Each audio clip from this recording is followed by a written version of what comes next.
যদি মানুষের বেঁচে থাকার জন্য মৌলিক চাহিদা 5টা হয় তাহলে এই যুগে এসে সেটাকে 6টাও ধরা যায়। বলছি কারণ ভালোই জানেন বর্তমানে স্মার্টফোন ছাড়া কিন্তু বেঁচে থাকা প্রায় অসম্ভব হয়ে দাঁড়িয়েছে। অন্যদিকে রিসেন্ট টাইম ভ্যালু দেখলে স্মার্টফোনের এত বাজে অবস্থা ক্রিয়েট হয়েছে মার্কেট, আর কেন হয়েছে সেটা আপনারা ভালোই জানেন। আর এই দুঃখ সময়ে এসেও কিন্তু আইকিউ লঞ্চ করেছে তাদের জেড সিরিজ Z11 লাইট। আর আইকিউ জেড সিরিজ মানে জানেন যথেষ্ট ক্যাপাবল একটা সিরিজ ছিল বলার কারণ আর প্রাইস পয়েন্ট ওভারঅল টুকিটাকে সবকিছুই জানবো বিস্তারিত এই ভিডিওতে, তাই ধৈর্য সহকারে সম্পূর্ণ ভিডিওটি দেখার অনুরোধ রইল। সত্যি বলতে স্মার্টফোনটি ফার্স্ট লুকটা অসাধারণই ছিল, বিশেষ করে তার ডিজাইনটা। আর এটি কার কথা মনে করে দিয়েছে ক্যামেরা বামটা আমাকে জানাতে ভুলবেন না। আর ডিজাইনের ক্ষেত্রে একটা প্রবাদ এসে দাঁড়াবে, বাইরে ফিটফাট ভেতরে সদরঘাট। বলেন কি?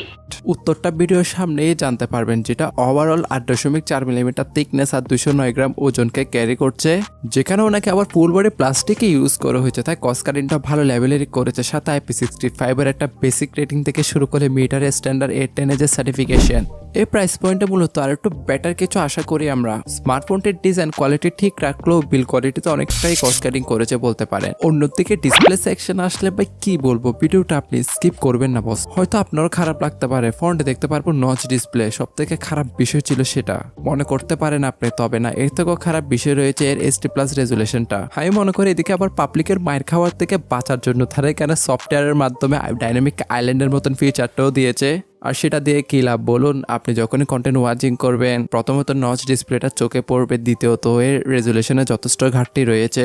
120 হার্জের রিফ্রেশ রেটটা আসলে নামমাত্র, ম্যাক্সিমাম ক্ষেত্রে 60 to 90 হার্জে কাজ করবে, যেহেতু তার চিপসেটটার দিকে একটু তাকাইতে হবে। ওভারঅল ফ্রন্টে কিন্তু তারা ইউজ করছে 6.74 ইঞ্চি মাপের একটি ডিসপ্লে, এদিক দিয়ে মোটামুটি বড়সড় রয়েছে। বা বড়সড় দিয়ে কি লাভ যদি রেজুলেশন আর নচ চোখে অনেক বাজেভাবে পরে বলতে গেলে এ সময়ে এসে। কালার ক্যালিব্রেশনও যথেষ্ট ঘাটতি রয়েছে, ডিসপ্লে সেকশনটা বলার সাথে সাথে বুঝে গিয়েছেন। প্রশ্ন থাকতে পারে না ভালো লাগার বিষয়টা কি, জাস্ট এতে 6500 mAh একটি ব্যাটারি ইউজ করেছে, ফলে ডে বাই ডে মাল্টিটাস্কিং এ কিংবা নর্মাল মাল্টিটাস্কিং এ 1.5 দিনের কাছাকাছি ব্যাটারি ব্যাকআপ ইজিলি পেয়ে যাবেন।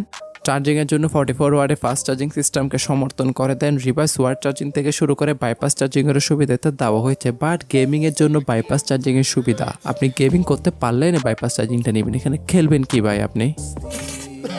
এর পারফরমেন্স সেকশনটাই ক্লিয়ার করা যাক। এসওসি সেকশনে দেখতে পারবো MediaTek Dimensity 6300, যেটা 6nm নডের উপর তৈরি একটা চিপসেট, যেখানে পাবজি গেমটা রেখে প্লে করা যায়, তার যথেষ্ট হ্যাং লাগে দেখাও দিচ্ছিল। অন্যদিকে ফ্রি ফায়ার গেমটা মোটামুটি ভালোভাবে প্লে করতে পারবেন লো কিংবা মিডিয়াম সেটিং এ রেখে। এখন পাবজি গেমটা এত স্মুথলি প্লে না করার রিজনটাও আপনাকে বলছি বস। এত দূর অব্দি দেখার পর ভিডিওটা স্কিপ করে গেলে তো লাভ হবে না, তাই আগে লাইক সাবস্ক্রাইবটা করে যান বস, কারণ এখন যেটা বলতে যাচ্ছে সেটা শোনার পর আপনি অবশ্যই ভিডিওটা স্কিপ করে যেতে বাধ্য হবেন।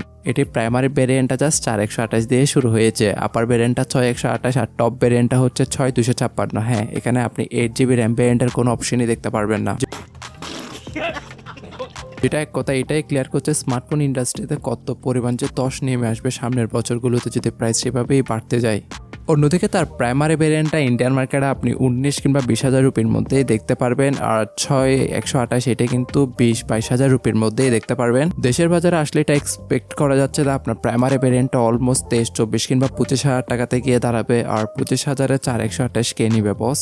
বর্তমানে এই সময় এসে তো মিনিমাম 6GB প্রয়োজন হবেই, এখন 6GBটাও কম হয়ে যাচ্ছে বলতে পারেন, যার প্রাইস অলমোস্ট 27,000 টাকাতে গিয়ে দাঁড়াবে, মানে প্রাইসটা আরো ইনক্রিজ হবে। আর আমি যে প্রাইসটা বলছি এটা কিন্তু আশাস্বরূপ প্রাইস, এখনো লঞ্চ হয় না, লঞ্চ হলে দেখা যাবে, যেহেতু খুবই শীঘ্রই দেশের বাজারে আনঅফিশিয়াল ভাবে দেখতে পারবো। এখানে কিন্তু তারা চপি ফিলটাকে দূর করার জন্য ইউআইতে যথেষ্ট অ্যানিমেশন তার সাথে AI ফিউচারও দিয়েছে। ইউজিং এর ক্ষেত্রে আপনাকে এটাও মাথায় রাখতে হবে, যেহেতু 4GB র্যাম ভেরিয়েন্ট, খুব একটা অ্যানিমেশন দেখ না কেন কিছুটা ল্যাগ এবং হ্যাং করবে স্বাভাবিক। এখন এর বিকল্প কি রয়েছে যা আমি ভিডিওর সামনেই আপনাকে বলছি। তার আগে ক্যামেরা নিয়ে কিছু বলি, এতো দেখতে পারবেন ফ্রন্ট ফেসিং 5 মেগাপিক্সেল একটি ডিসেন্ট সেলফি ক্যামেরা, মানে কি বলবো, যাই হোক না তাক আর কিছু বলবো না এই নিয়ে।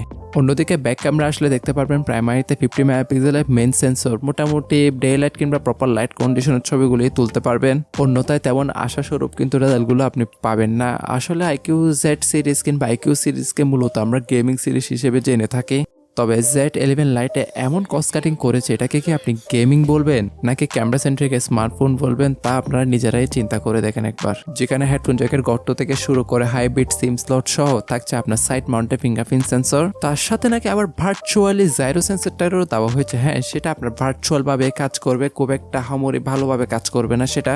এখন যদি তার বিকল্প দেখেন, তারে ছোট ভাইকে দেখতে পারবেন Z10X কিংবা রিয়েলমি P4Xও রয়েছে, যথেষ্ট ক্যাপেবল পারফরমেন্স আমাদেরকে অফার করছে এই দুইটা প্রাইস পয়েন্টের মধ্যে। অন্যথায় 20-25 হাজারে কিন্তু টপ স্মার্টফোন কিংবা বর্তমানে ভালো কিছু স্মার্টফোন নিয়েও একটা ভিডিও করা হয়েছে রিসেন্টলি কিছুদিন আগে, আপনারা চাইলে সেটাও চেক আউট করে নিতে পারেন।